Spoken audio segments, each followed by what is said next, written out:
Sato here, Sideline Sato here. Welcome back to the stream. Manchester United versus Arsenal. Big matchup for both sides. To be honest, I mean, it's effectively like a dead rubber because not a whole lot for either of them to gain from this season. But if you're looking at Arsenal, they need to keep this pace so as to not start to drift into a top 4 race. They should be looking to secure top 2. Second should be theirs.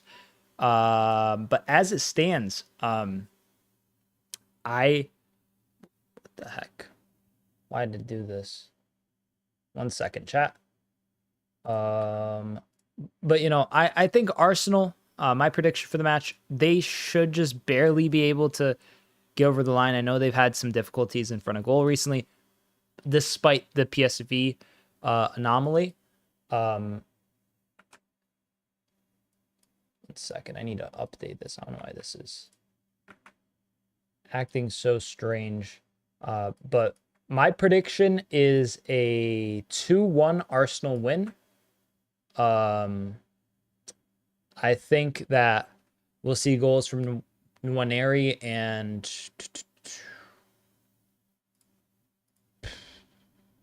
who else? Say Gabriel for Arsenal, and for United, Bruno Fernandes from some kind of set piece, a free kick maybe. That seems like it could be reasonable, all things considered. Let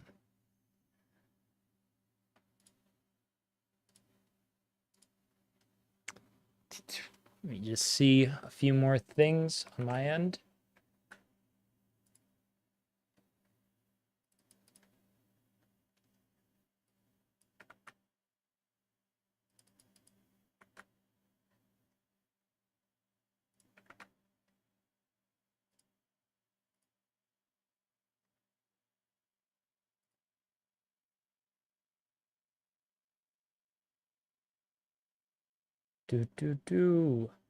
Get your predictions in chat. I know that some of the details are currently off in terms of how it's being presented.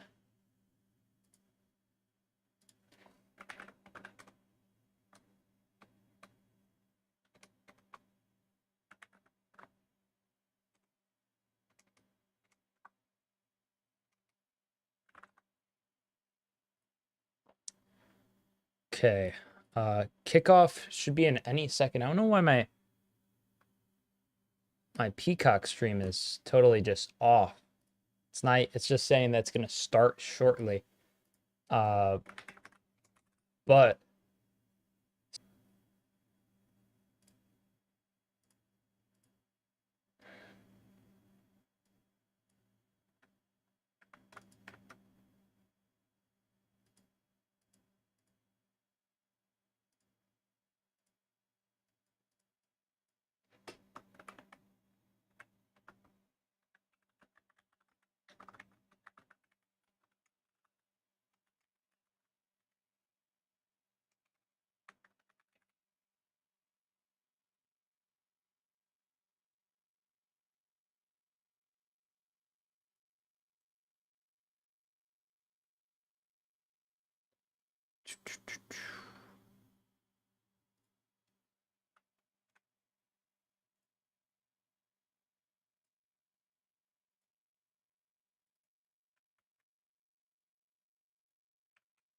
oh my goodness, there's planned protests by Arsenal fans.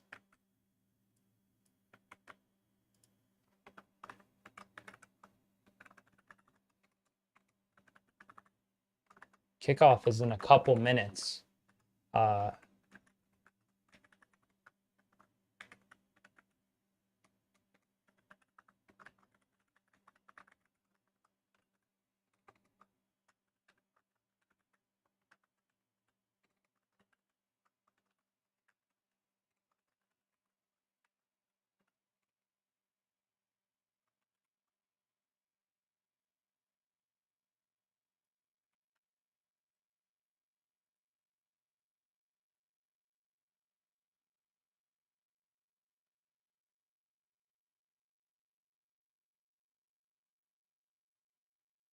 Kickoff should be in just a minute. It's not, I don't know why it's not showing up.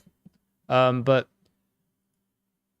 yeah, long story short, Arsenal in second on 54 points, United in 15th on 33 points. What's my nose doing that? It's weird. United behind Everton, Tottenham, Brentford, Palace, Fulham. Arsenal have Forest just on their heels. Not an ideal spot to be. Yeah, I think it's going to be a tough game for both sides. Arsenal's lacking firepower at the moment. Man United are in a spot where I don't know how much more they could salvage from this season. They're still in the Europa League, but it's just not a good spot to be.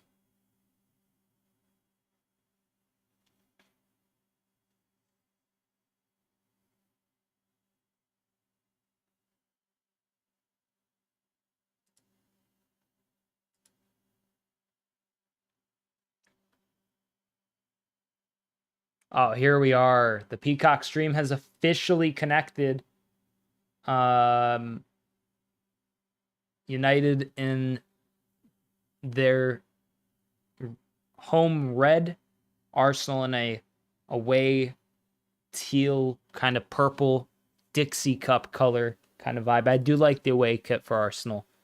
But yeah, get your predictions in chat, sound off, subscribe if you're new, like if you end up enjoying. Gonna give you full coverage, commentary, discussion, and whatnot for this whole escapade that is this game. Kickoff is happening in just a second. Odegaard in the center circle. Arsenal kicking us off to start. We are underway for the first half, ladies and gentlemen. David Raya immediately. He comes up very, very high and just kind of punts the ball to the left wing. Arsenal is just fighting for it immediately. A foul here by Xerxes. And Arsenal have a set piece.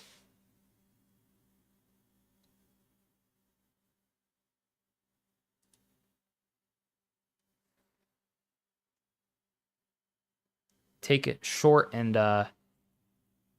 Arsenal are definitely going to have to look to kind of assert themselves early in this game. I think they have easily the better defense and midfield. The forward line of Trossard, Marino, Nwaneri. I should actually read out the lineups. I didn't end up reading them out. For Arsenal, well, I'll start with United since they're the home side. For Man United in a 3-4-2-1, we have Onana, Lindelof, Yoro, Mazraoui, Casemiro, Eriksson, Dalot, Garnacho, Fernandes, and Xerxes. And for Arsenal, we have Raya, Timber, Saliba, Gabriel, Calafiori, Odegaard, Partey, Rice, Nwaneri, Marino, and Trossard. Obviously, both sides having it's a clearance there by, I believe it was Victor Lindelof. Arsenal have a throw-in near the corner flag of United. But, in terms of, I guess in terms of the current personnel for both sides, they're both really having issues with that. Timber tries to drive in to send in a cross or something. The 66th Premier League meeting between both sides. 26 wins for United, 21 for Arsenal, and 18 draws. Historically, that's how the fixture has played out. United with a win, 2 losses, a draw, and a win in their last 5 for form, and Arsenal with 3 wins, a loss, and a draw in their last 5. Their most recent outing, a 0-0 against Nottingham Forest at the City Ground.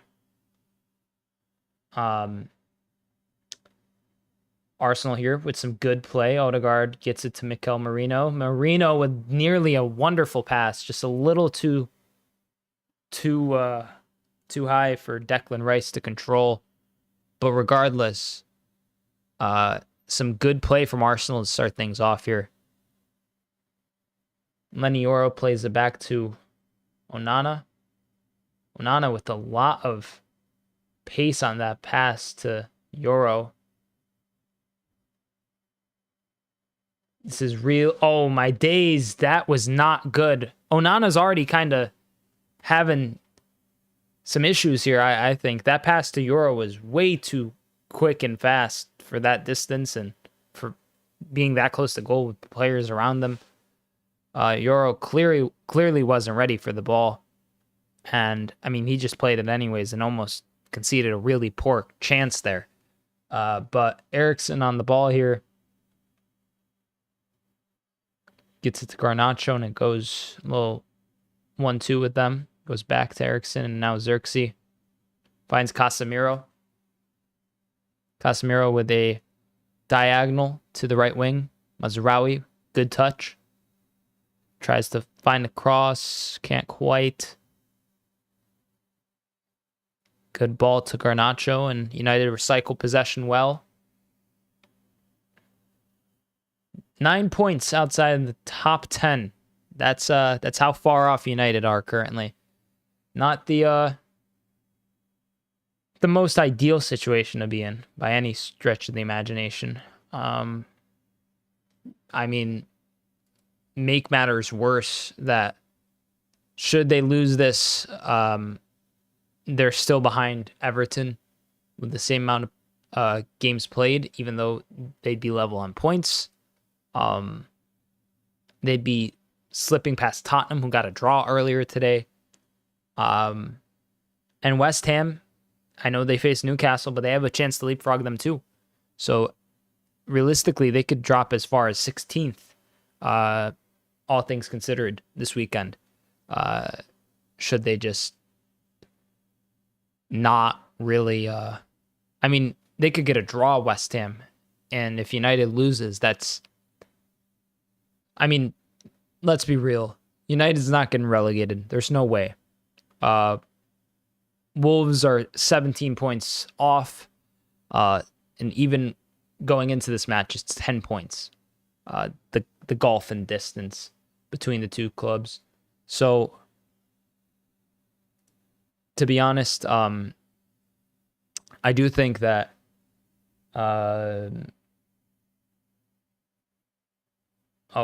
nice set piece opportunity here for United.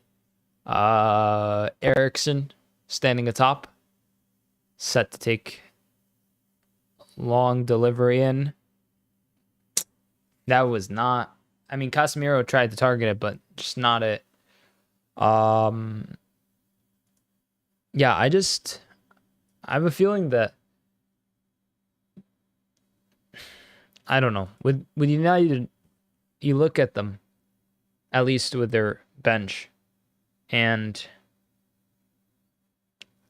like they're for the rest of the season, they're only looking for Mount to come back, Mainu, Bayender, Maguire, Dorgu from suspension, and Shaw, because the rest of their players that are out, Ahmad, Martinez, long-term season to next year for Martinez. So season out for Diallo. And oh my goodness, what a run from Marino to progress the ball, and a good little dummy there from Calafiori. Arsenal doing well. Some good play. Arsenal's doing really good with just being direct with their approach, going very vertical, kind of progressing the ball over the top, forcing United back. They're not at all doing well right now at playing that final pass because it's too intricate. They're trying to be too delicate with it. It's good. All the build up until that last moment is fine, but then you need the directness to either take an effort on your own or find an open man and not try to every pass seems like they're trying to make a through ball, which is it could work at times, but when you're like kind of like in between carrying and having a bunch of like really neat passes, like it has to be picture perfect for it to be pulled off, which Arsenal could do. It's just significantly harder. But as far as conceding goals, Arsenal not going to have a issue with much of that. 23 goals conceded, the least in the Prem this season. The best defensive unit. I mean, that center back partnership is honestly very solid. And that's coming from someone who personally rates the center back partnership of Konate and Van Dijk slightly higher than Gabriel and Saliba. I think Arsenal as a full defensive back line is defensively way, way ahead of everyone in the league. Is it the fact that center backs are used at fullback? Possibly, but as we see right now, Gabriel plays it to Partey. Partey plays it down to Odegaard. Odegaard to Timber. Jurgen Timber back to Martin Odegaard. Odegaard trying to make some magic. Some great play here from Arsenal. Nwaneri! Woo. It wasn't Nwaneri. I'm tripping. It was Moreno. What am I on? I just saw somebody coming in from the right wing, and there's like 3 bodies, so I was like, who even is this? Good play, but the same thing I was saying before. It's this a lot of like they're doing really interesting kind of like layoffs almost to like the other player where it's not necessarily a pass, but it's like just kind of like carrying the ball towards them, just letting it roll towards them. Euro is down for United, a bad sign for fans at Old Trafford.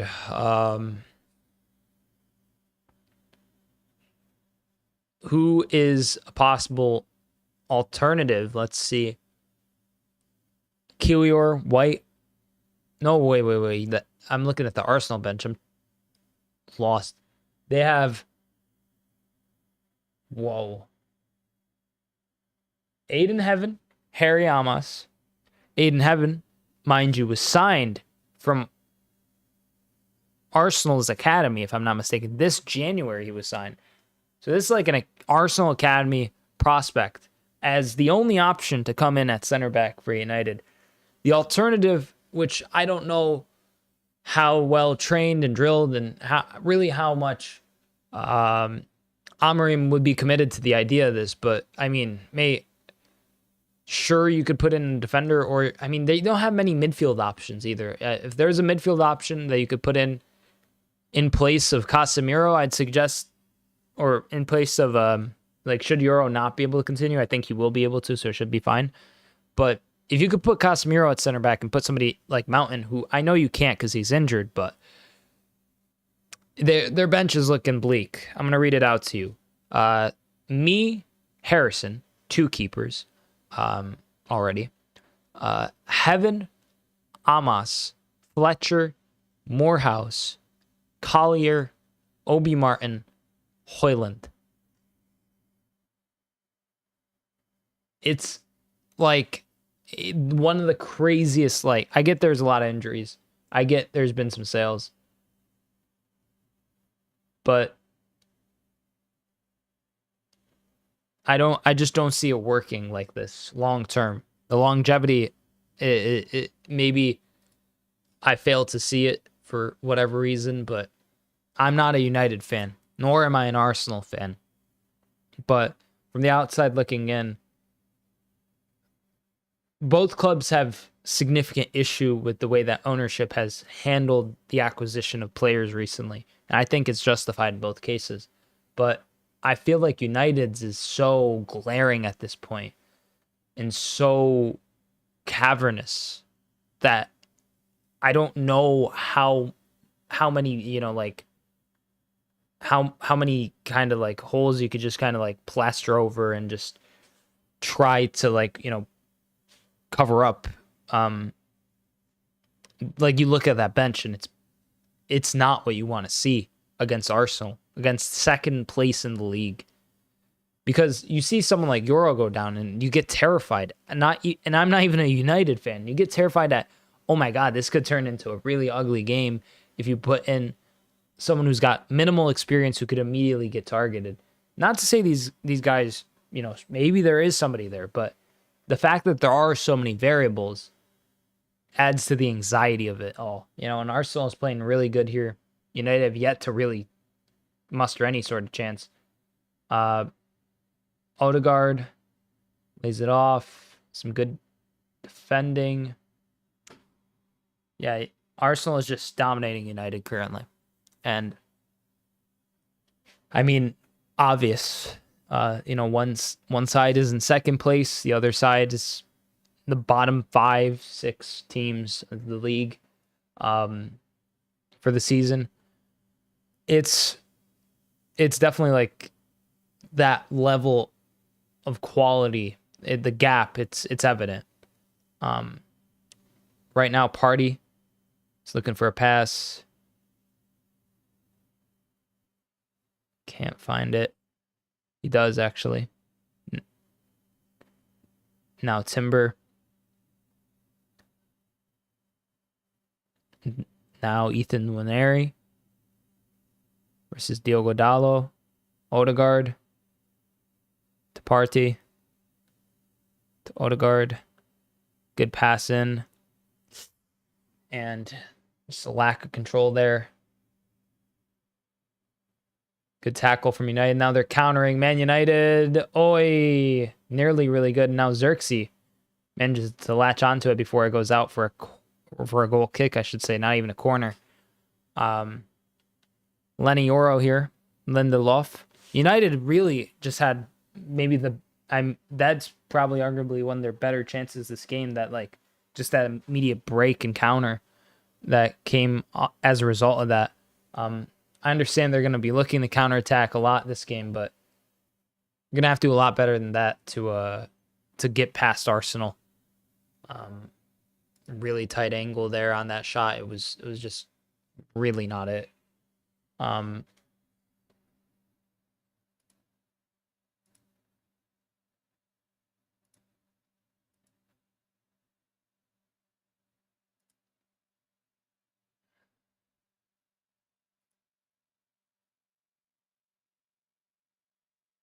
Here in Nwaneri.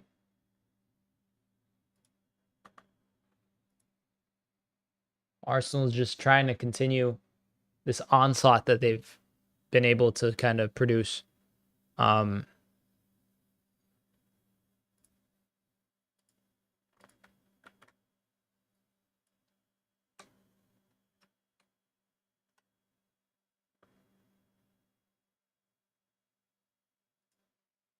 Set piece here for Arsenal. Set piece FC. No, for real though. Let's be real. This is arguably one of the most threatening spots to be in if you're United. Arsenal have the most scored from corners in the Premier League this season, and actually, United are tied with 11 conceded, one more than Arsenal have scored. The tied most conceded from corners all season. So yeah, if you're Nicholas Jover, if you're Arsenal, this is like what you're going to be looking at all game to continue to exploit this effectively just pure weakness and deficiency in this United side. To be tied worst is crazy, dude. For Man United, and anything as a club, as an institution, as a concept, it should be an issue. But I mean, the club has gone through so many issues throughout the years. It's kind of just in this state of disrepair. So, I mean, let's be real. It's going to take a lot of just magic on the pitch and rehabbing of this kind of like institution in terms of just actual results and performances. But it starts with, the manager and the players, and currently it's just I just can't wrap my head around how. Ooh, good play from United here. I can't wrap my head around where United is expecting to be. Should they go through and cut more? Because like the way that they're being run is very, very like similar, or not. I should say not dissimilar to just the way we've seen Sir Jim Ratcliffe run Nice in the past. How we've seen just general owners of massive companies who come in that are new faces who want to have like some positive kind of like impact, positive quotes, in the sense that they want to have something that they could put their face behind and push and be like, okay, like this is our thing, this is our guy, this is our manager, or that's why someone like Todd Bowley kicks out Thomas Tuchel, or not the only reason, but it's one of the reasons. It's like a leading factor. And then if you look at United, them expecting to go and sell players that are not at the peak market value, who have fallen off in terms of some level of quality, who can arguably, as an asset in quotes, not, just the financials of it, is someone that you can't really afford to lose for a ton if you want to continue to invest, especially without European football. And wow, laser shot on target from Odegaard, was hard and low and easy to deal with for Andre Onana. But you know what I mean? Like, they're just in this weird, like, downward spiral, United, where, because someone like Xerxes, who they bought for, I don't even know how much, is hard to convince many people to spend that kind of money on now. Whereas someone like, I don't know, even like at Arsenal, like Arsenal could still probably sell Trossard for some decent change. They didn't spend a ton on him. I know even though he's like an older player, I know Xerxes got that potential factor, but like if it doesn't work at United, usually it doesn't work anywhere else. Sometimes it does, but it's usually like people at the bookend of their career. That's a bad cross from Nwaneri to the back post, out for a goal kick for Man United.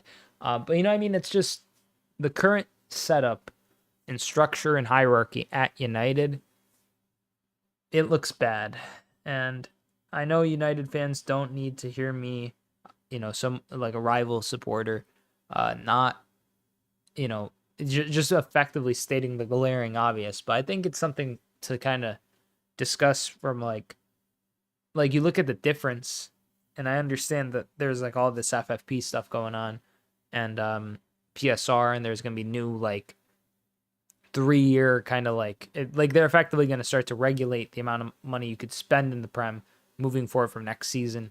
So I'm aware of all these things, but it still doesn't excuse like the state of this United bench. It still doesn't excuse the fact that they got Xerxes and Højlund as their leading line options, and that's like the only people at the club. It's like United has just kind of gone through a state of like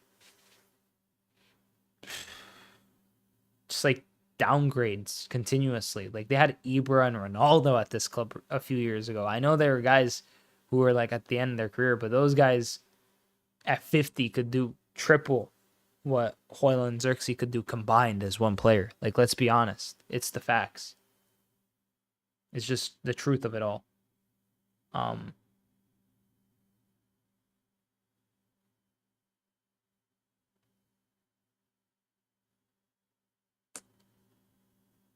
Here, Trossard plays the ball to Partey. Back to Gabriel. 22 minutes have elapsed, and it is still 0-0. I do still think a 2-1 prediction for Arsenal to win is fair.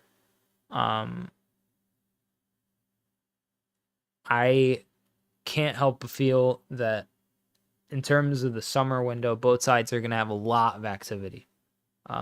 Just considering how their seasons have gone based on where their expectation was at the start of the season. Each season is a shift in expectation, like each end. Each game is oftentimes as well, but when you look at the state of Arsenal currently, it's not a bad club whatsoever. It's not a bad squad even. It was just missing that like initial, or not even initial, but unnecessary period of investment at a specific time. Like this past summer, I know they're getting Zubimendi next year, but like this past summer, had they been able to spend some kind of money towards a forward, and I know it was kind of different for them, but even Havertz, I feel like Havertz is like the biggest misstep that they have. Like Havertz isn't even on the pitch right now, isn't he? He's on the bench. No, he's starting. I'm tripping. Right? Am I losing my... No, he's not. Or is he injured? He's out. Yes, he's out. That's right. Havertz is out. That disregard that in terms of like the impact it has on them now. Bruno Fernandes, United trying to get forward Eriksen. Eriksen with this long searching cross to the right wing. Alejandro Garnacho. Garnacho with some footwork here against Calafiori. Plays it back. Cross in over everyone's head. Out for a Arsenal throw-in. But like Havertz, they spent so much money on him. You could have spent that money on someone like, I don't know. There's a ton of guys you could have got that were better suited for what Arsenal needed at that moment than Kai Havertz. I mean, Victor Gyökeres. I know he's got a release clause that's kind of getting reduced this summer. And I think a lot of teams will be in for him, and they'd be silly not to get him.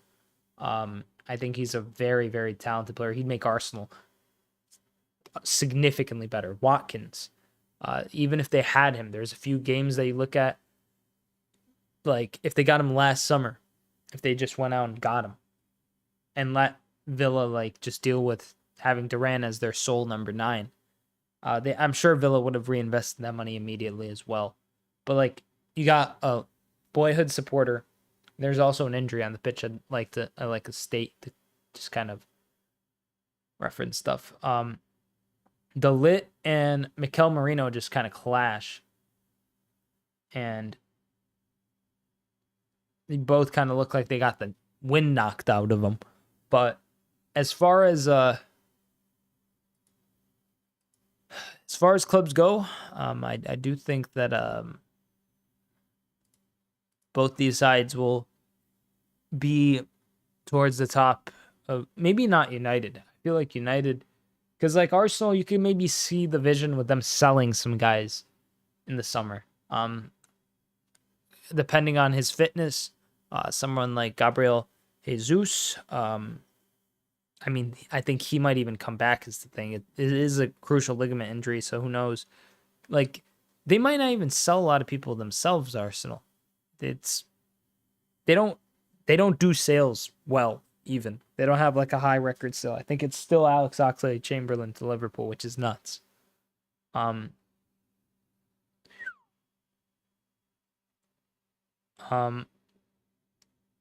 yeah, I feel like there's like a direct correlation oftentimes with the level of, how well a club is run financially and the performances on the pitch. Now, it's not everything. You look at someone like Tottenham.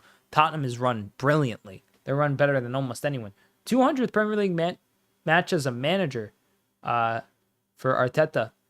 His only major trophy win, the 2019-2020 FA Cup. But you look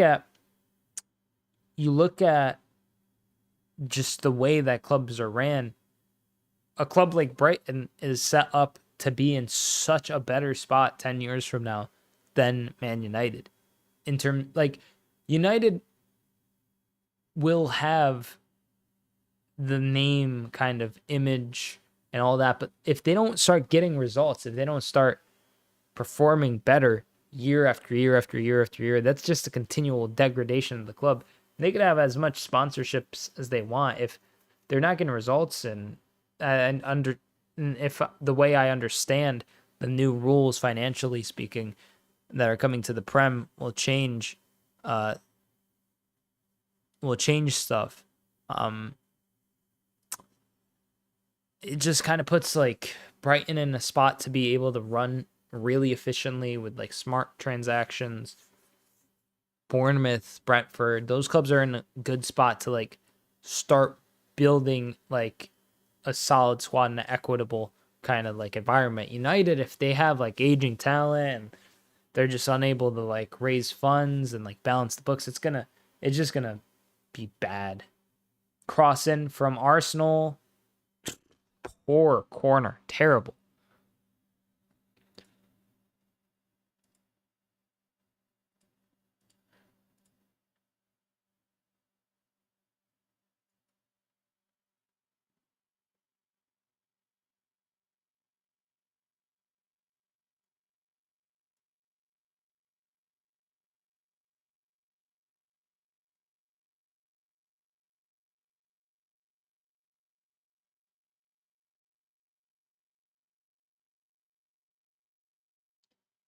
Here, Odegaard to Gabriel, Saliba to Marino. Partey finds Nwaneri. It's cleared. Arsenal get another corner.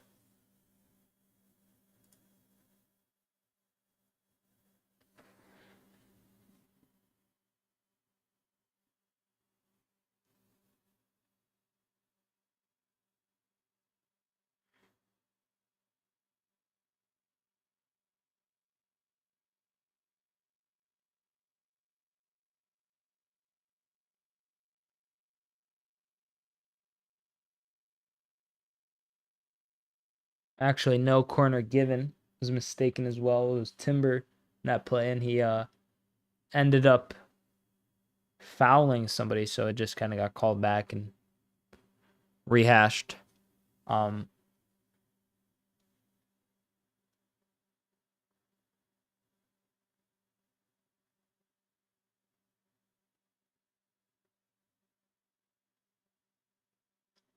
Ooh, some good play from Arsenal here to open things up.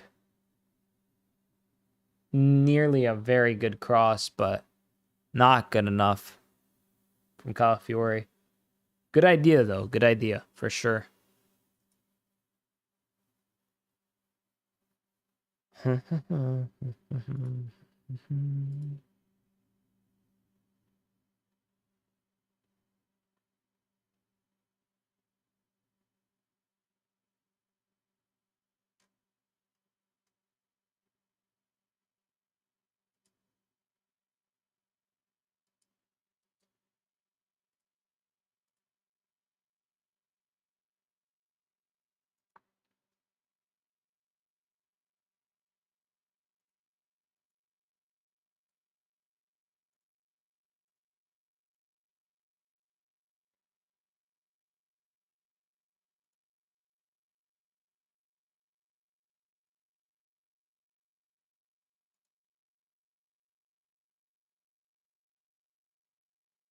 Here, Arsenal getting forward, looking for a pass, and it's misplaced.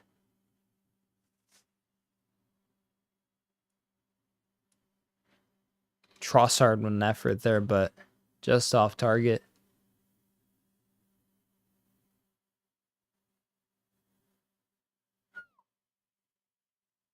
The angle is crazy.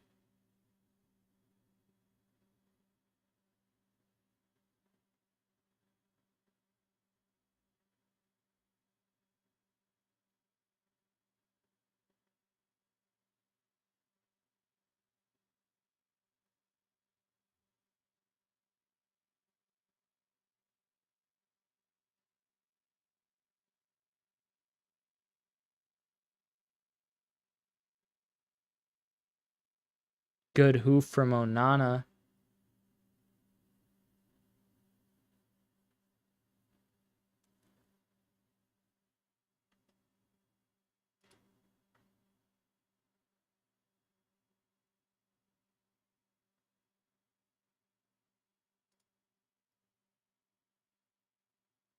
Oh, Liam, I'm not on Twitter anymore, mate.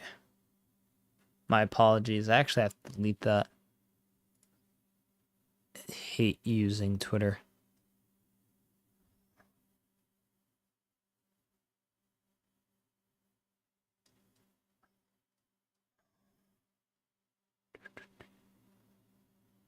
Oh, dude, that's sick though. Anniversary kit, that's fire. Yeah, no, that is a clean Villa kit, Liam. Gotta love a simple clean kit like that. Bruno Fernandes carrying the ball up. Ericsson, Bruno. This is... I don't know what made me think this was going to be like enthralling end-to-end thing. I mean, it's kind of that, but it's not like they're really creating any good chances on either end. It's just a lot of like stunted counters from United and really wayward like they're trying to be so precise, Arsenal.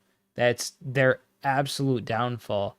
And United, it's like they're running through molasses or something. I just genuinely don't get why they're so slow and how just like off the pace they are. Bruno's the only one who does anything as he pings a wonderful ball here to Dalot. Back to Ericsson. Back to Dalot. Lenny Oro.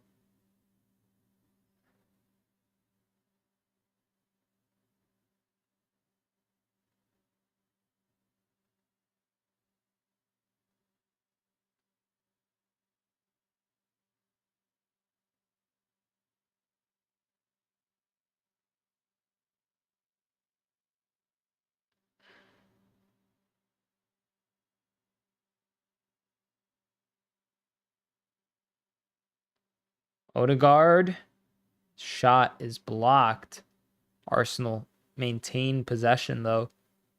Mikel Merino plays the pass to Timber. Timber to Declan Rice. Declan Rice to Odegaard once again. Odegaard. Timber. And Rice with a really weird half shot, half cross, lob, whatever it was. Dalot now marshals the ball out against Leandro Trossard. Proper snooze fest, this one so far, mate.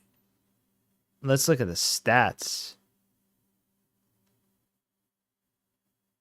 We have one shot for United, 4 shots for Arsenal, 1 shot on target between the two sides. Arsenal have 0.53 XG. United have 0.04. XG don't matter though when it's absolutely been like a majority of that XG. I want to see how much of it is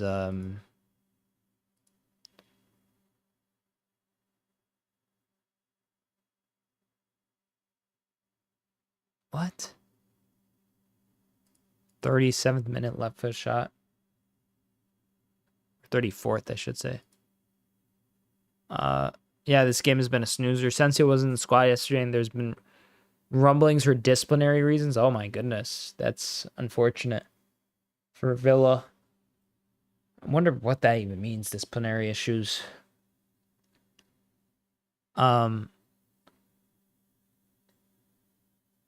Yeah, no, this has been terrible. Like there's one shot that I could barely remember from Leandro Trossard, and it was apparently very recently. That was 0.35 XG. So if you look at that, that's like beyond that shot, which really wasn't even like. I wonder if it was like when he tried to like just tap it towards Onana. Because he had the one that kind of was wayward and went like far away from goal. 4, yeah, okay. 4 wins, 3 draws, 1 loss in their previous 8 Premier League matches for Arsenal. Not what you want if you're trying to compete for the title, but decent top 4 form for sure. I just kind of, oh my days, just hacked through them there. I just can't expect much more out of United after this first half display. A .04 with one shot, not even on target, is terrible, bro. Terrible.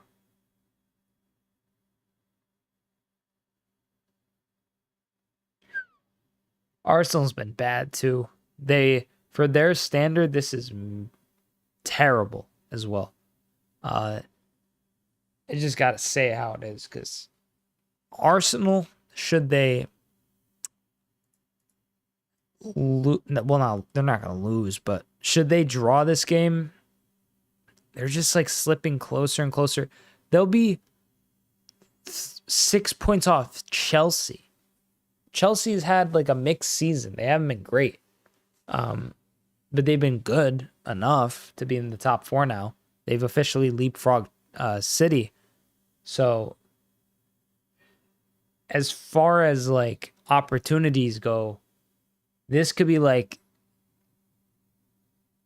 the end of like even maybe second this season if they kind of just let up, because their next game is Chelsea, and that's a proper 6-pointer, you know.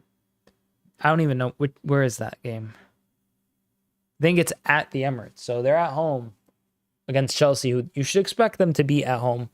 It's gonna be a tough game regardless, but if Chelsea get that win, and then it's, you know, 5-point gap, or not 5-point gap, but 3-point gap, with 9 games to go. And Arsenal has them on goal difference, sure, but goal difference won't matter if Chelsea could catch up, because it's just going to be a wild ride then. You know, there's a lot at stake here for Arsenal. And sure, Martinelli's on the bench now, I guess, but like, let me read you this bench for Arsenal. Neto, White, Kiwior, Tierney, Lewis Skelly, Zinchenko, Jorginho, Martinelli, and Sterling. That is just like whatever, you know, it's never going to be something that is going to strike fear in, you know, opponents' hearts. It's just generally a decent Premier League bench. Nothing more, nothing less. Decent is the best way to put it. It's like, it's genuinely something you would expect to see from like a West Ham nowadays. Like the fact that, like, okay, Jorginho, you can make an argument, oh well, he's won a lot, or Zinchenko too. But the current state of these players is not even close to the state that they were in before. Then certain players like Tierney, Lewis Skelly, Kiwior, White, specifically Lewis Skelly, I'd say, and Kiwior, and maybe even Tierney. They're players who haven't fully like actualized. And while I like Lewis Skelly and what he offers, he's got discipline issues. He's gotten reds. The first one I know was bad, like in terms of the ref decision, but the second one was just stupid. Like that one was an actual just boneheaded tackle. Jorginho, Martinelli, Sterling, like Martinelli and Sterling, like those are really like the guys that like give me West Ham vibes the most. And that's not a jab at West Ham. It's just, let's be real, Arsenal, with where their aspirations are, is not where it's not even where West Ham would dream of being. West Ham would hope to be in a top 8, 6, 7, 5, maybe, you know, knocking on the door of the Champions League, not quite there. In the Conference and Europa League, maybe. That would be great for them. They currently don't have the bandwidth and stewardship and quality to do so, and maybe they could get back there in a couple seasons. But Arsenal, with this current version of themselves, going to that kind of level of being a top 5, 6 team, could very easily become a reality if, you know, Saka had a hamstring injury. He's been out for a long time. He had surgery on that hamstring. You look at other players who are out for a while for Arsenal. Jesus, Havertz, Tomiyasu. These are guys who could be rejuvenated when they come in, sure. I think Saka's obviously the brightest spot, but long term, it's also kind of frightening if I'm an Arsenal fan, because some of these guys are bought for like 45, 50, 60 million. And your largest ever sale is a 35 million pound sale to Liverpool of Alex Oxlade-Chamberlain. I think that could be inaccurate, but let me just confirm. Arsenal biggest transfer sale. Most expensive departures for Arsenal FC according to Transfermarkt. 2017. It's been 8 years. 2017. Alex Oxlade-Chamberlain to Liverpool for an official fee of 38 million euros. Second is Anelka for 35 million euros. Aged 20 to Real Madrid. I mean, that was a long time ago. But even players like Cesc Fabregas, 34 million to Barca in 2011-2012. Smith Rowe, 31.8 million to Fulham this past season. Like, some of these guys are world class, like, on their day. Robin Van Persie, 30 million. I know he was older at 29. But, like, it's shocking how many top quality players they sold near or around their prime, and they've never cracked 50 mil. They've never cracked 40 mil. That's insane.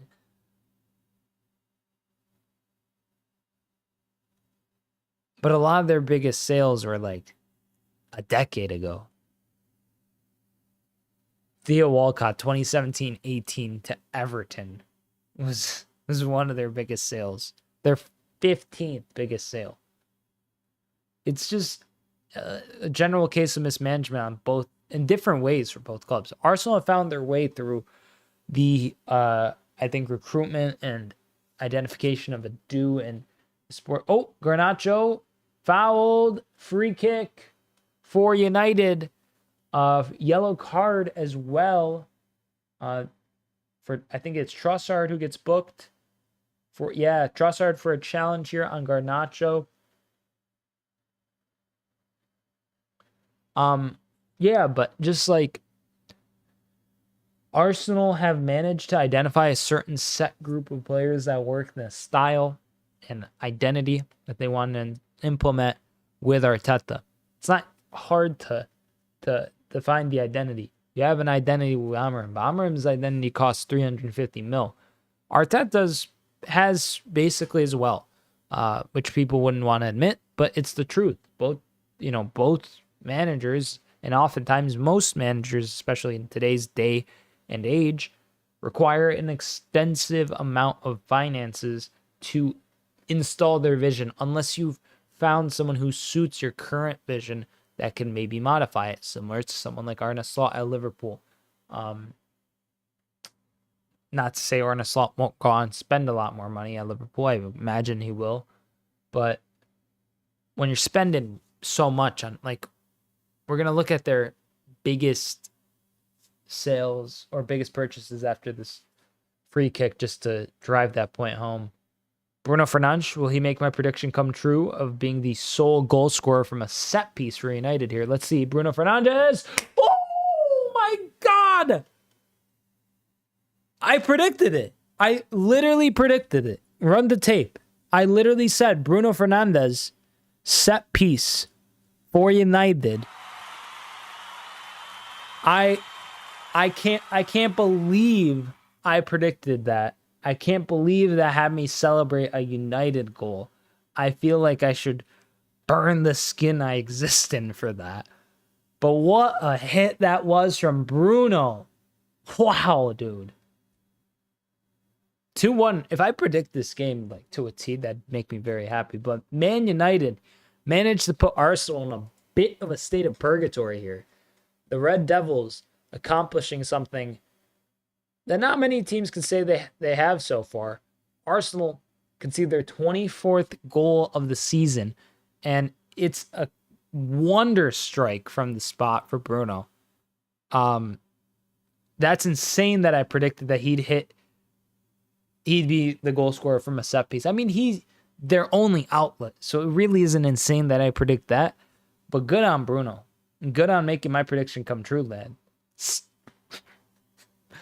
7th Premier League goal this season, club high. I'm sorry, that's just so funny to me. I don't know why. That's hysterical. I know why. It's because I hate United. But I also hate Arsenal. So it's like, it's like just a genuine hate watch on both ends. I celebrate when both sides get thumped. In this situation, as a Liverpool fan, no, don't get the pitchforks out. Sorry. But we're gonna look at Arsenal's record of rivals to really just emphasize how to remind you how poorly managed I feel like they've been historically with just talent acquisition and transfers. Oxlade-Chamberlain at 38.9 million euros, all-time record sale.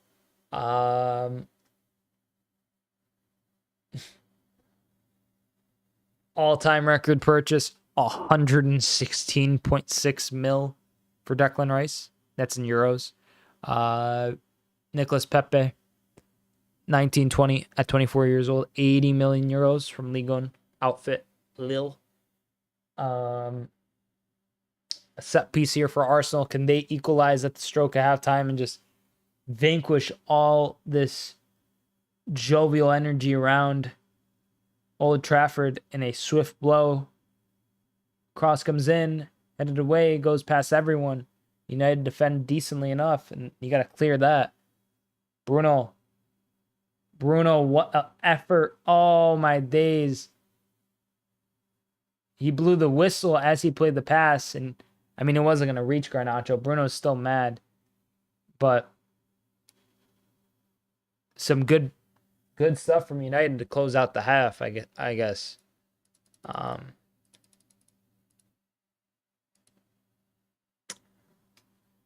Beyond that transfer, Nicolas Pepe, the second most expensive Arsenal purchase. Kai Havertz at 75 million euros. Pierre-Emerick Aubameyang at 63.75 million euros. At 28 years old, might add. Ben White at 58.5 million euros. Alexander Lacazette at 53 million euros. Gabriel Jesus at 52.2 million euros. Thomas Partey at 50 million. Ozil at 47. Calafiori at 45. Xhaka at 45. Sanchez at 42.5. Mustafi at 41. Timber at 40. Odegaard at 35.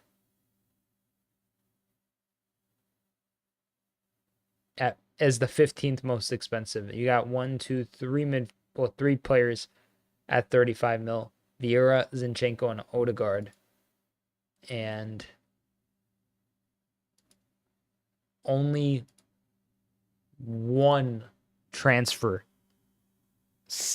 departure has ever been in excess of that fee. So they've spent 10 times, like way more than 10 times. They just spent so much. And I just feel like, I mean, I get there's probably a lot of commercial deals and benefits and, advertising and this and that they get. Do you think that the lit will hit at least 4 clearances? I don't know what to tell you, lad. Let me see. What's he at right now? Let me find him. The lit. Let's see. Clearances. He's got 1 in this half.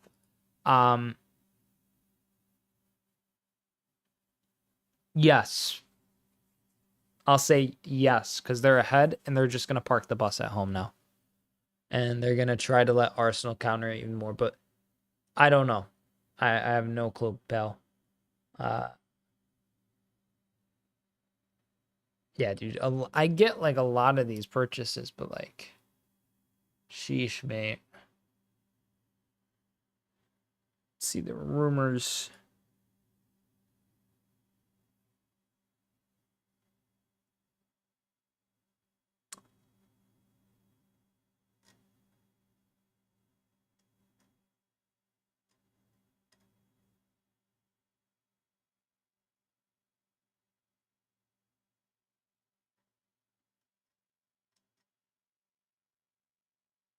I need to find transfer rumors to look at.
All right, chat. I'm gonna go use the restroom real quick before the second half kicks off.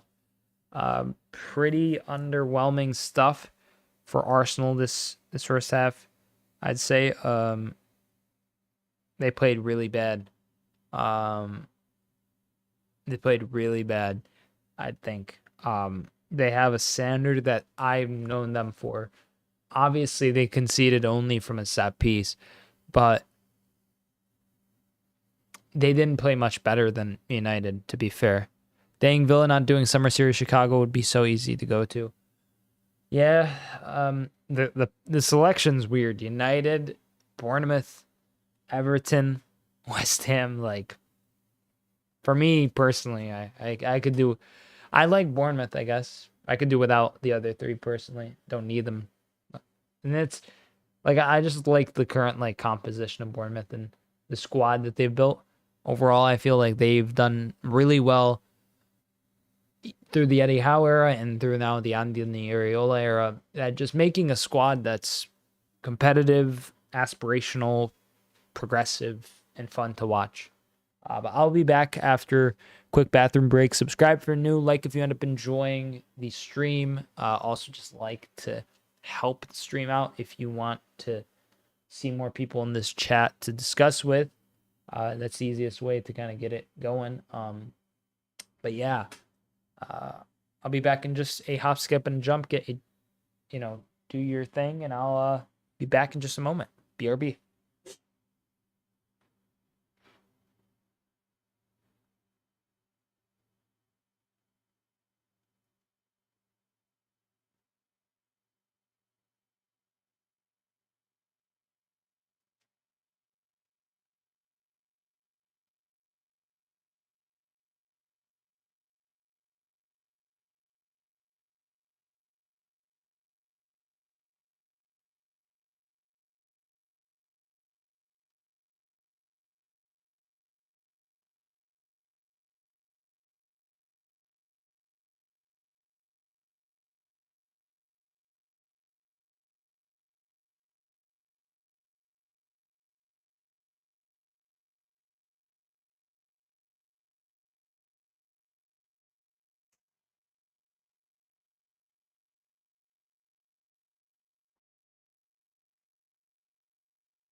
Hi, chat. Sorry, got a little held up in the bathroom. And also hadn't really eaten anything for breakfast to be quite fair with you, so I had to get something in my system. But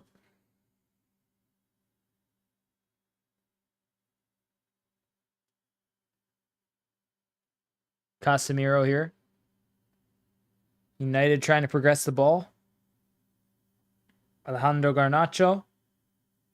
Some good play, United. Oh.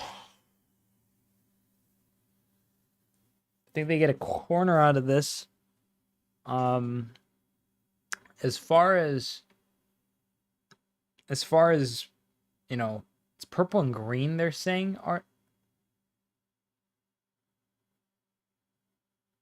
Arsenal's not purple and green. Am I like colorblind? Lenny Yoro subbed off at the half for who? Heaven, my days.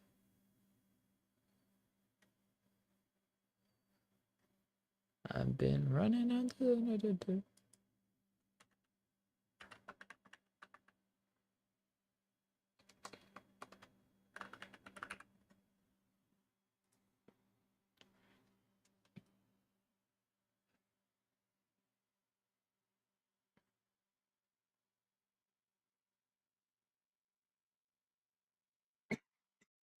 Excuse me.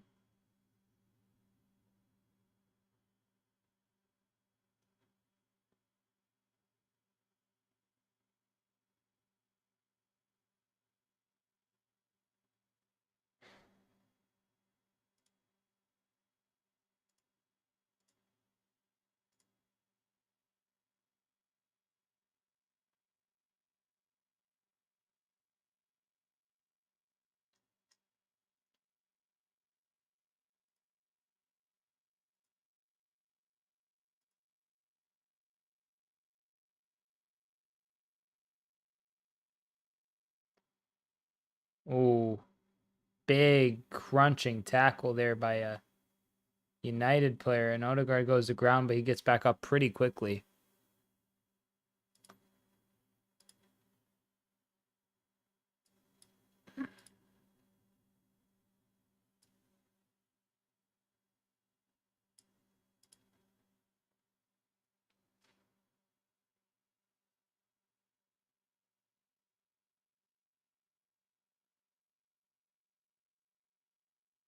Oh, good tackle there. Oh my days. Dalo's such a bad player, bro. How's that go out of bounds? Out of play just after like a needlessly heavy touch like that.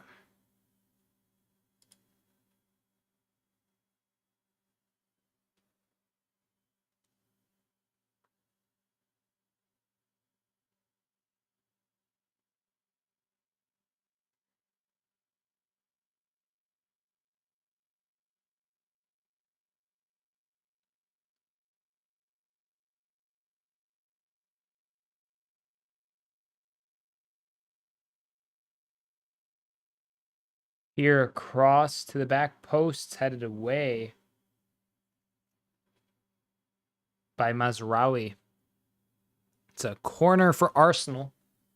Set piece FC stepping up to bat once again.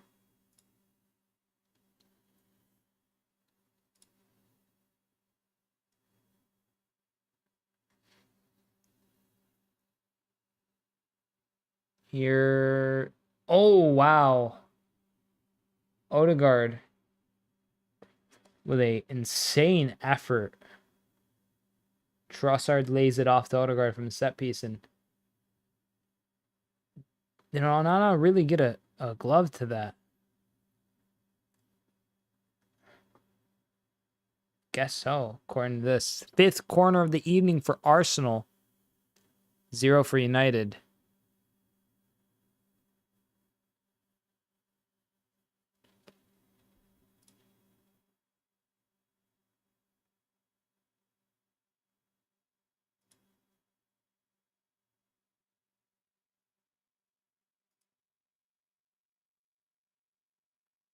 Ted Shine.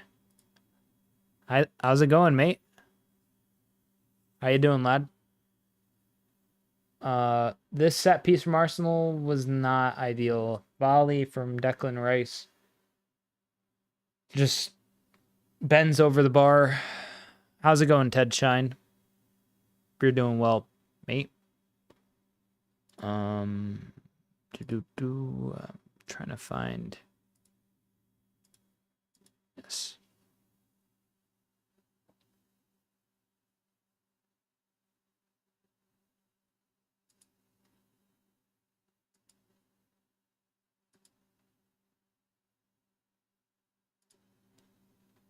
It's good to hear, mate. Who you rooting for? Any allegiances to either side here?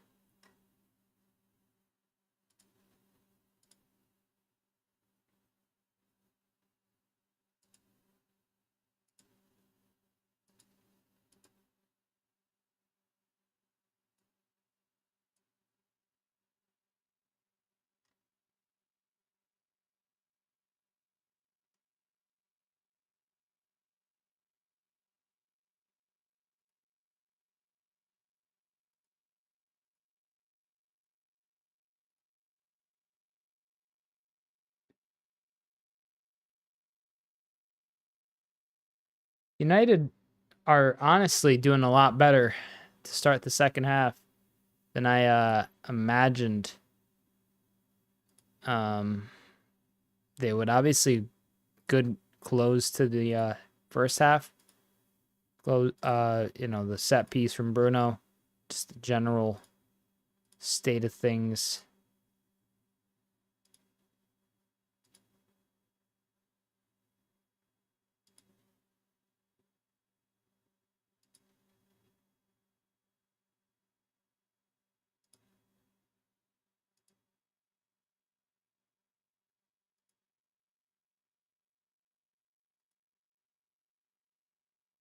Effort there from Mazraoui, stopped by David Raya.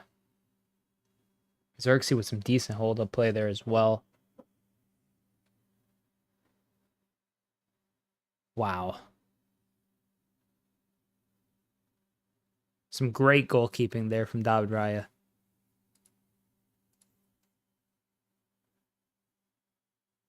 After successfully calling the Bruno set piece goal, what are the lotto numbers? I don't know, mate.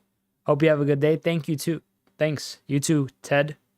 I don't know. I honestly, well, what did I say? Who did I say would score? Nwaneri and Gabriel, right? If that hits, I'm making a short or a reel on that immediately. 2-1 Arsenal win. Gabriel and Nwaneri. I mean, I'm still on for the prediction. So,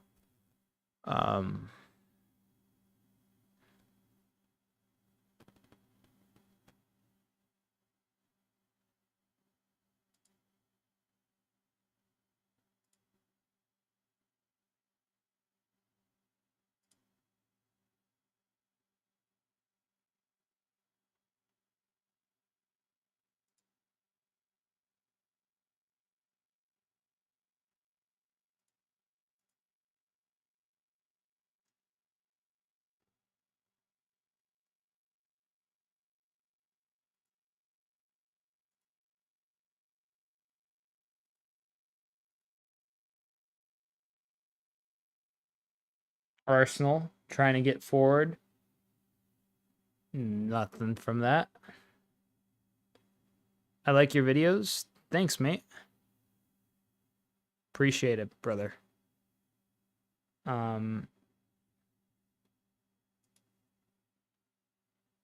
no, I think I'm curious to see how. I think Amorim's honestly like maybe not his vision, but him as like a manager could be. It could work, but they do need that like 200, 300 million pound overhaul. United. Oh, Mazraoui heads it away. Trossard, Gabriel, Saliba. Do fans outside the Villa fan base know how good Boubacar Kamara is? I never heard him talked about from general football podcasts and YouTubers. I've heard him like some of the more like hipster, quote unquote, like footy content creators will mention him. I think he's a decent player for sure. I don't know where I'd put him in the hierarchy of like defensive mids in the Prem, but I'd probably put him at least like B to A, maybe S. Gonna sub you. Thank you, mate. Appreciate it, Ted. Much love, brother. Give the video a like if you end up enjoying, everybody, because easiest way to help the channel and boost me in the algorithm by just giving a like and engaging. At least that's what I've heard. The algorithm's like this entity sometimes.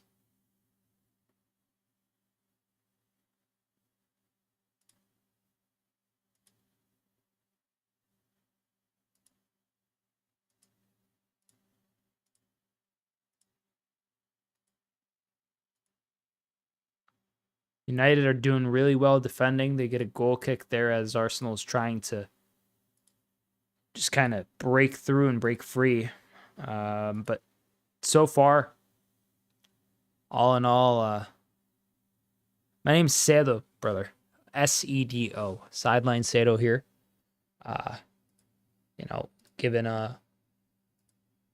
Given my full commentary and coverage of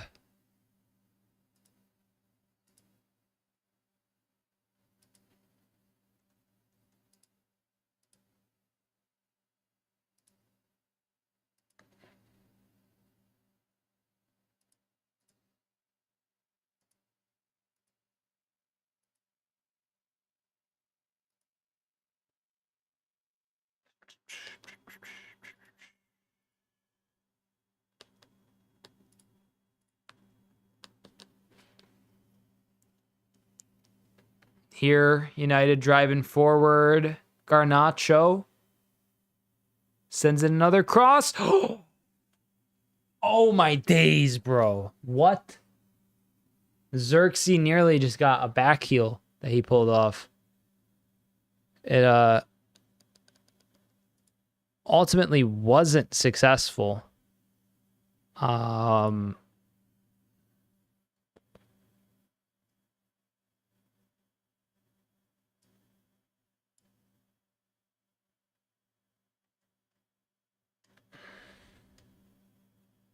When am I going to be streaming? Let's see. When are the next matches that are coming up that are worthwhile?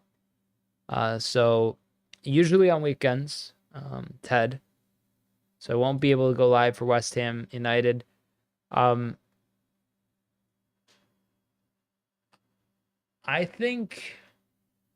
don't think I'm sadly usually unable to go live for Champions League games, but I would like to make some content surrounding them.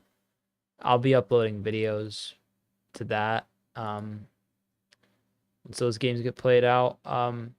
Let's see. So next week in the Premier League, Saturday, March 15th. Let's see who's there. Man City, Brighton could be a good one. I think that'd actually be really good. Bournemouth, Brentford's also something to consider. So maybe one of those two. Oh, Arsenal still running the set piece. Offside. Or no, someone's down. It's Bruno, is that? Oh, it's Mazraoui. Mazraoui's screaming about his leg.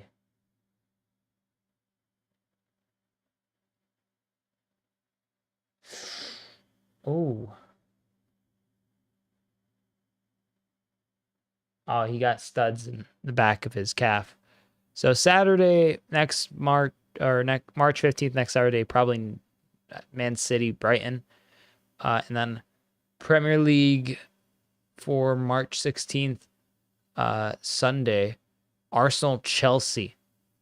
Probably going to be watching that. And then does Liverpool play on that Saturday? Am I tripping? Or is it on Friday? When's Liverpool's next Premier League match, bro? I'm a Liverpool fan, if you couldn't tell. So they got the cup. That's the cup final.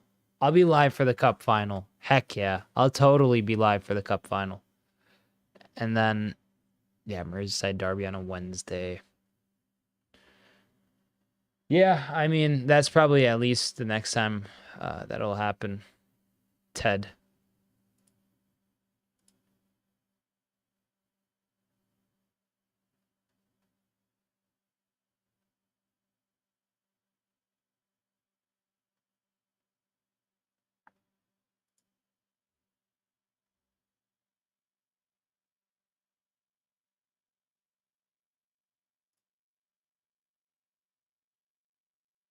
You're a Liverpool fan too? Shout out, bro. Never walk alone, mate. Bless up.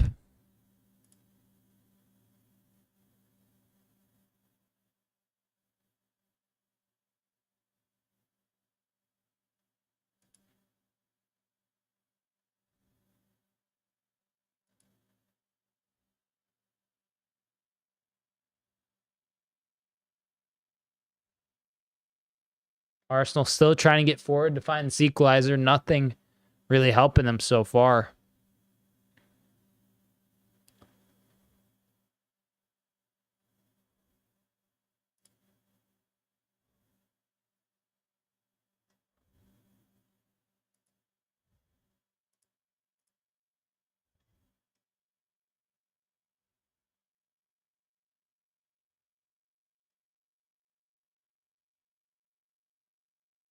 How has my day been? My day's been pretty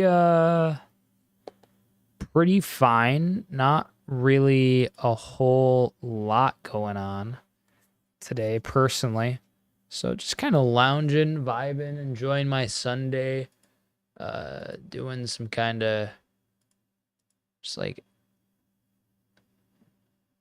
like housekeeping. Yeah, just vibing out today, really. Chilling at home. Gonna watch this. Gonna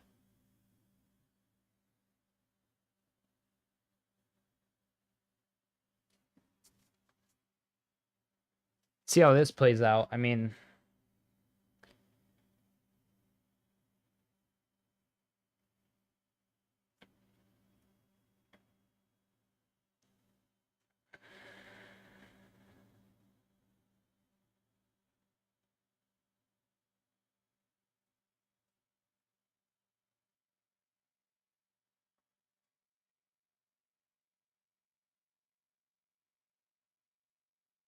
they must have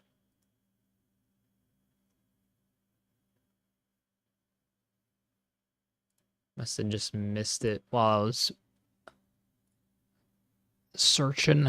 Let's see. Facts. Lewis Skelly, Martinelli.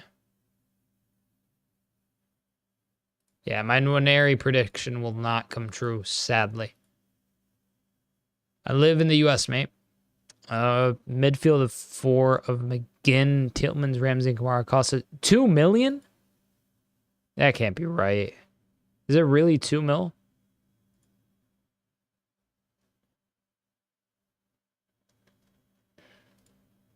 Wow. The United States. Ted.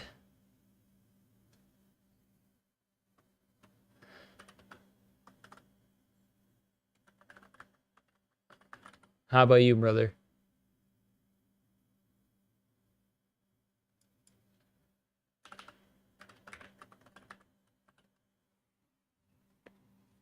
This is just such a bad showing from Arsenal. 2 mil is wild, though, Liam.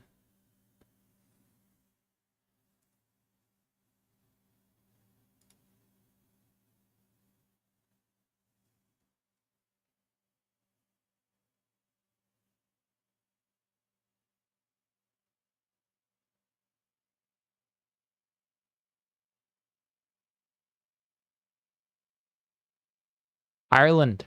Shout out Ireland. You like spice bags? Spice box? Is a spice box or a spice bag? I know people love them in Ireland from what I hear.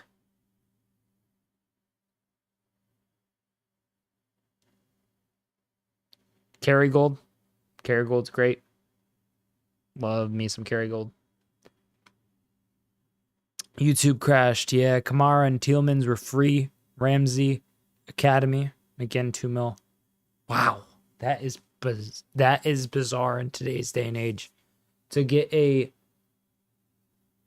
4 players for that much, just generally, but to get 4 quality players for that much is fleece. Pure fleece. Shout out Ireland once again. It is called Spice Bag. Spice Bag, yes.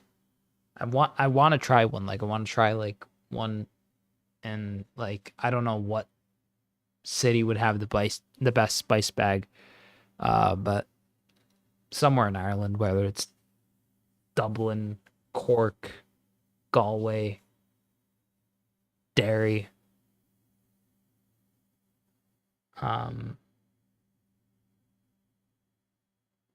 Yeah, but seems cool out there. Hear a lot of good things about Ireland, and a lot of great actors. A lot of historically great actors who are Irish.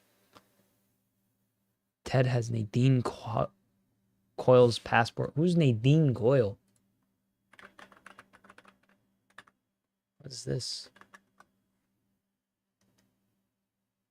She's a pop singer. She lost her passport.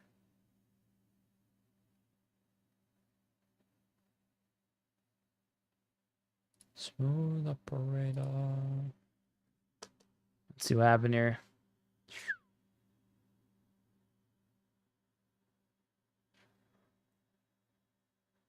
Oh, Arsenal have a free kick in a dangerous area themselves. Then come to Dublin. I do want to go to Dublin one day.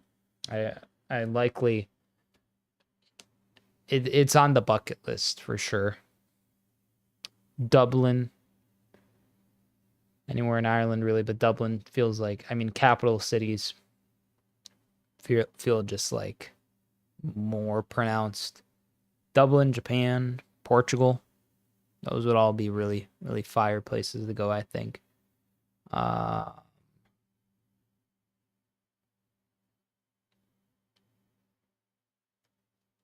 Shout out New Zealand as well.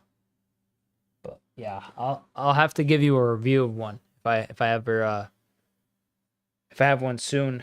A spice bag. I'll definitely give you an authentic review of that and some like Guinness or something. But yeah, currently Arsenal trying to form a larger wall here to kind of be able to target Andre Onana, and this could be bad.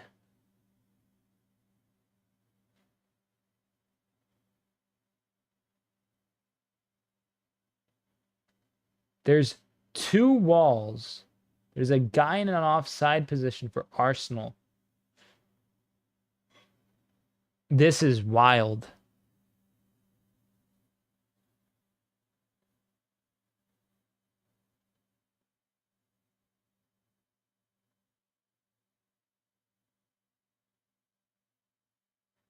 United managed to clear it away. But it's kind of rainy every day, so be ready for it. Oh, shit, was a reality show start. Yeah, it's pretty, honestly, I'm used to that kind of that scenery. Huh. A lot of rain near where I'm from as well. LOL, she was on a reality show to get into a band, Think American Idol, before banned, and lied about her age, accidentally disclosed she wasn't old enough, pretend to look for her passport. Oh, wow. Then she got into another band with Ashley Cole's ex-wife. Damn. Not Cashley Cole, bro. I'm sorry, Ashley Cole. That was unwarranted. Quality fullback on his day for sure. He was wild in FIFA. Like, you needed Ashley Cole at times at left back.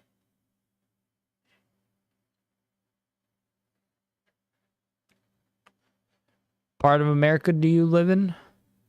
I'd prefer not to disclose that if that's all good. Uh, Not that it really matters, but I don't know. The American part, sadly. I mean, it's all lovely still, hopefully. Um,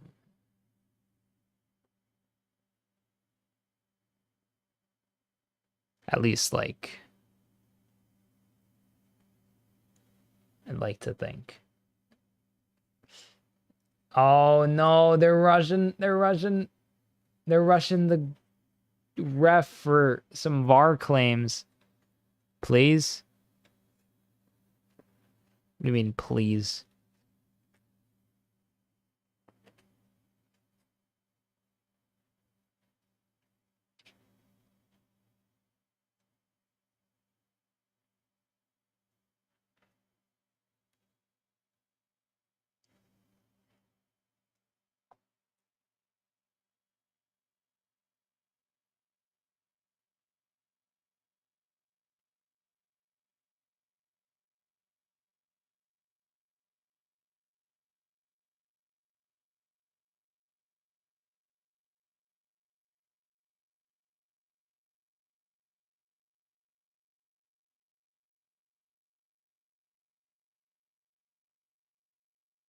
Good clearance forward.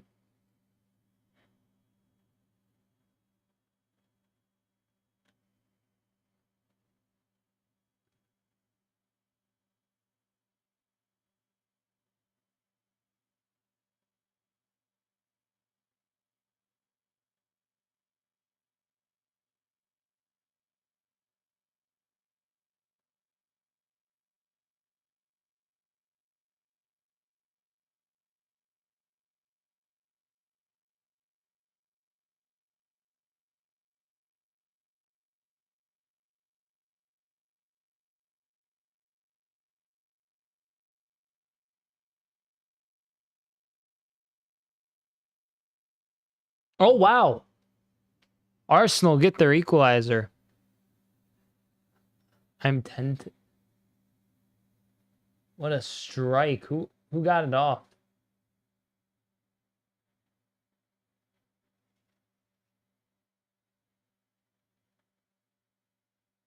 Declan Rice. Wow. Sorry, Ted. But an Irishman has scored to give Arsenal the equalizer. 1-1. Declan Rice with the goal for Arsenal. And a bunch of subs. Oh, breaking fast for Ramadan.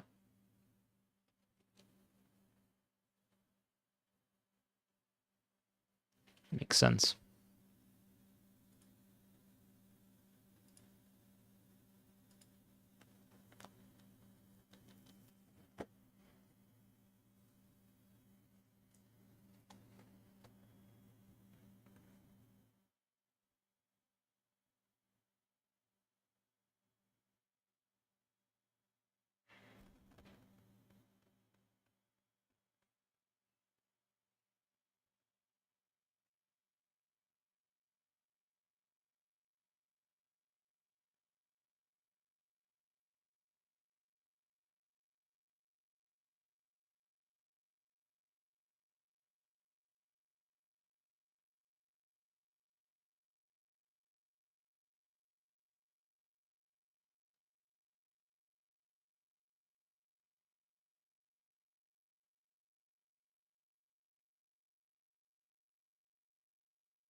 1-1. Not too bad.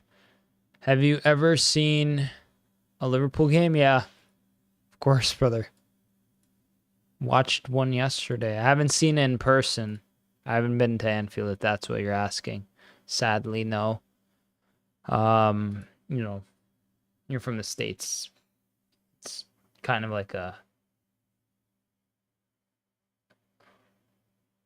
Oh, United nearly get the equalizer. Is Hoyland on? Am I missing some more subs? The subs probably happened during when they broke fast.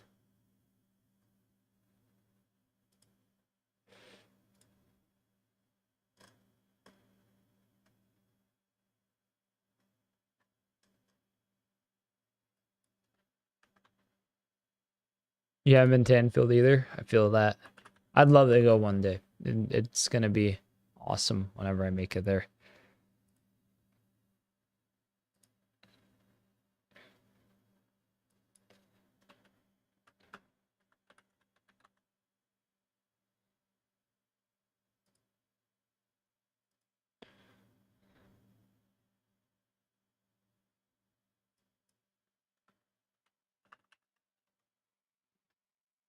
Tierney on for Party.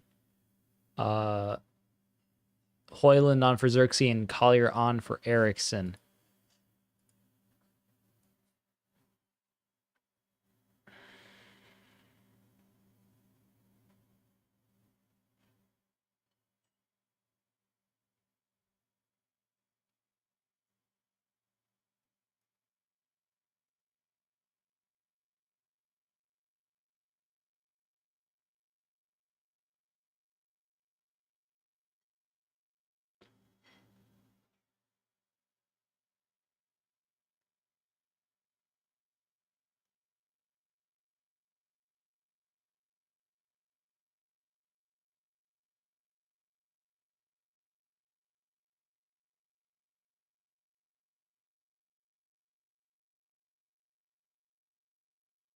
Raya here looking for a pass.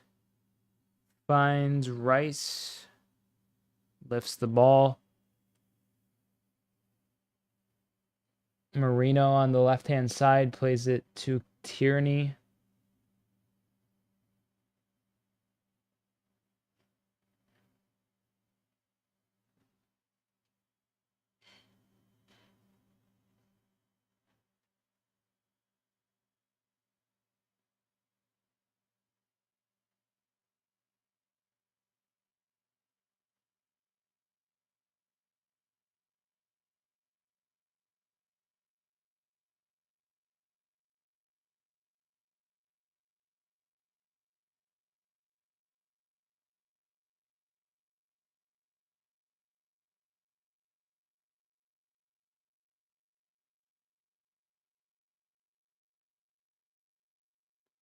Is the last country you went to? I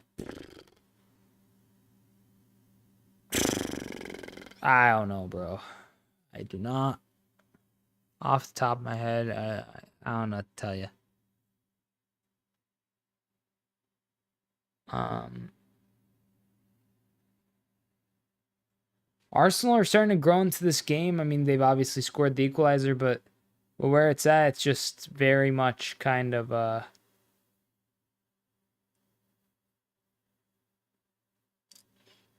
it's just kind of pointing to them getting that winner, maybe.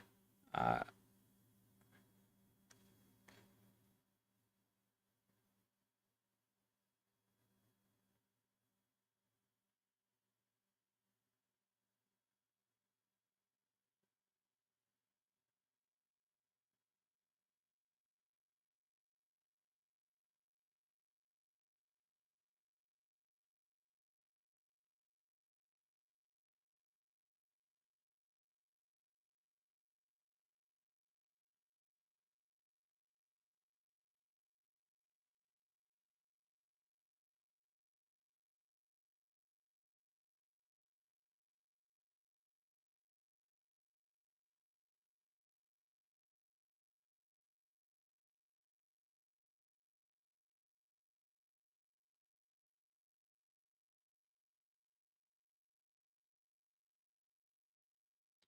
Here's a set piece for Arsenal from a corner.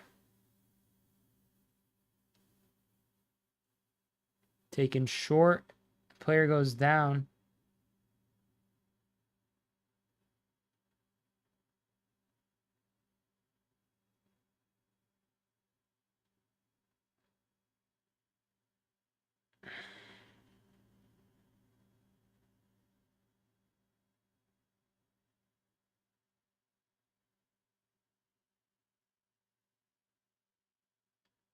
Here the cross comes in. United managed to clear. Garnacho.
Oh, United. Oh, my days. What a tackle. United nearly got through, but nothing there.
You think Liverpool will win the league and Champions League? We will definitely.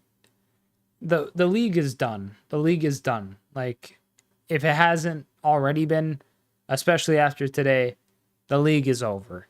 Even if Arsenal get the win, the league is over. Yeah, I don't know about the Champions League. It's harder. Some great teams still in there. PSG is going to be hard to get past in midweek, anyways. Um, Beyond that, uh, you have the likes of um, you know, Barca, Real Madrid, even I think to some extent, I think Liverpool would beat like Bayern in the final, Leverkusen in the final, um, Dortmund, Lille. Inter would be a weird matchup for us, I feel, but I still think we'd beat them. I just feel like Inter is really defensively shrewd, and that's like usually a tough matchup for Liverpool. But a back three, does usually fare well for Liverpool. Like, you don't want to play a back three against Liverpool because usually you could just kind of I mean, there's a way to make it work. Oh wow, that was the wildest period of advantage I've ever seen. Oh.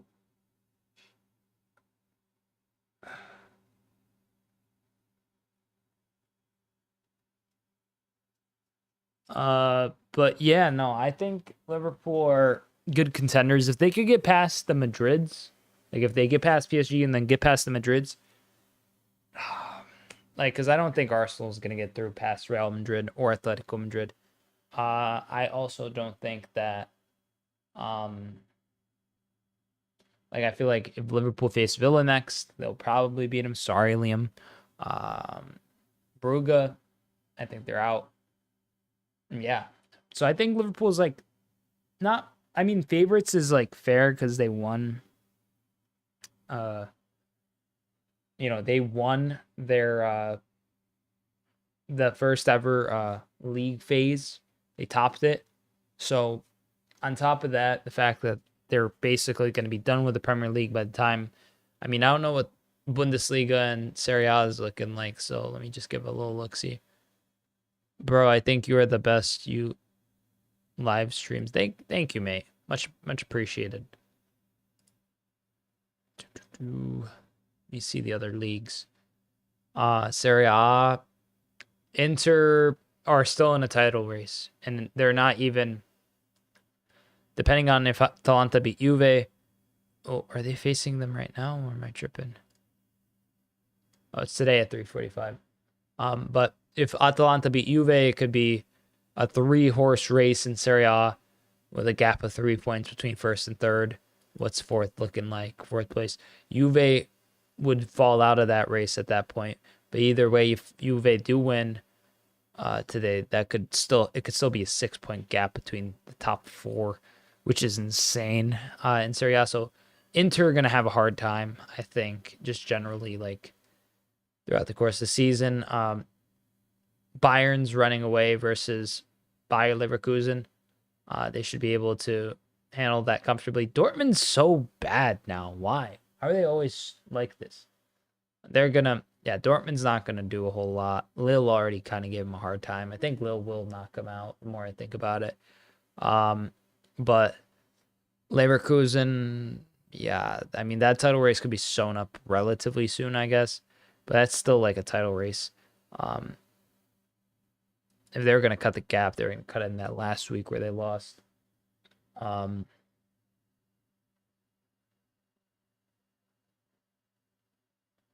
Garnacho.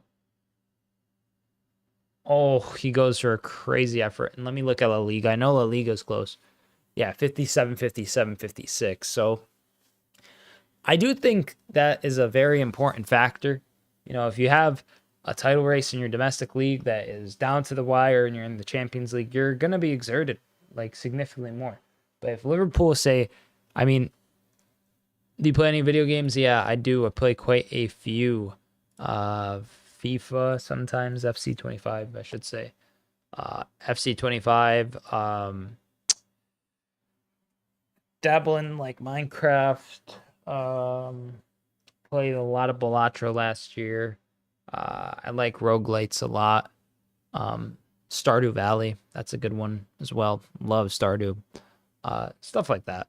I'll also play the occasional Call of Duty, Grand Theft Auto, the classics. But my personal preference is more of like roguelite stuff, and then sports simulation stuff as well.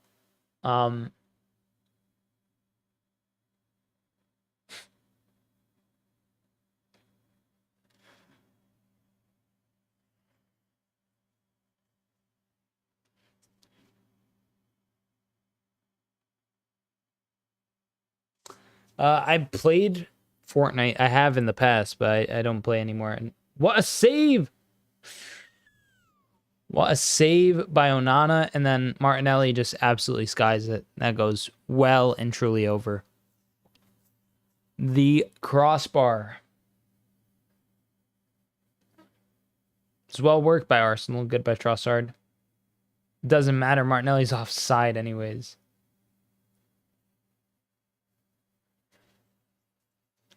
How funny would it be if United won right now? I know my prediction was like the opposite of that scoreline, but wouldn't it be pretty hysterical? Do do do do do do.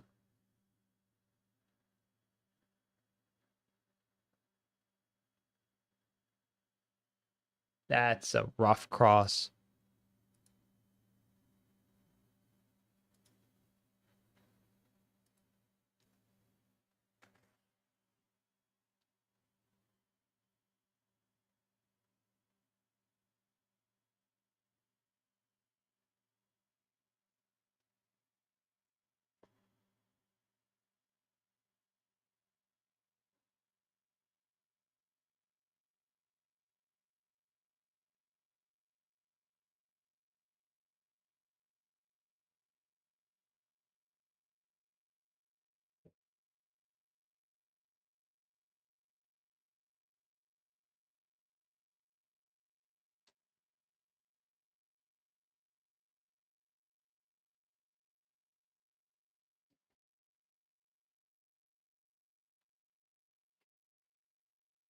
Just a minute left. Stoppage time.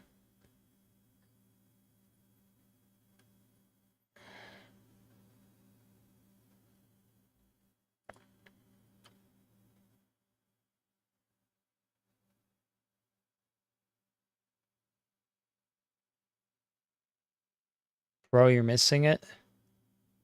Missing what? Yeah, I mean, I guess I am indeed missing out on this high quality match. Yeah, what a stinker this was.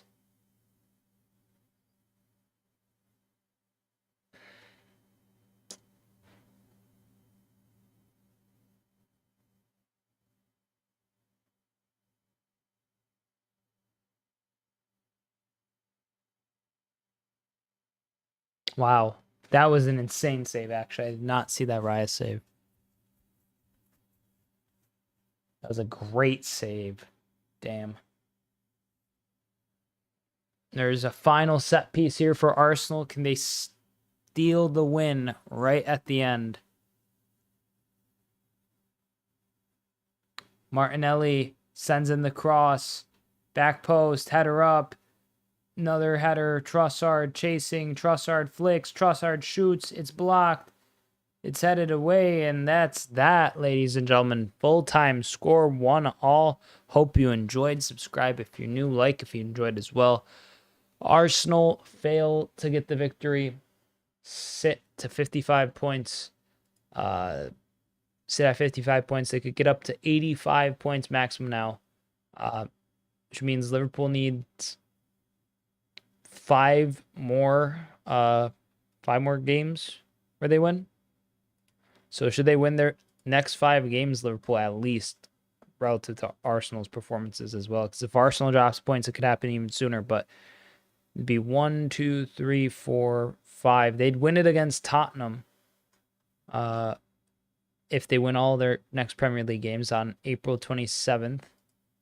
And then they get the guard of honor against Chelsea, and then basically they could win it before they get to the game against Arsenal. That's that. Hope you enjoyed. Subscribe if you're new. I'm Sideline Sato. Peace.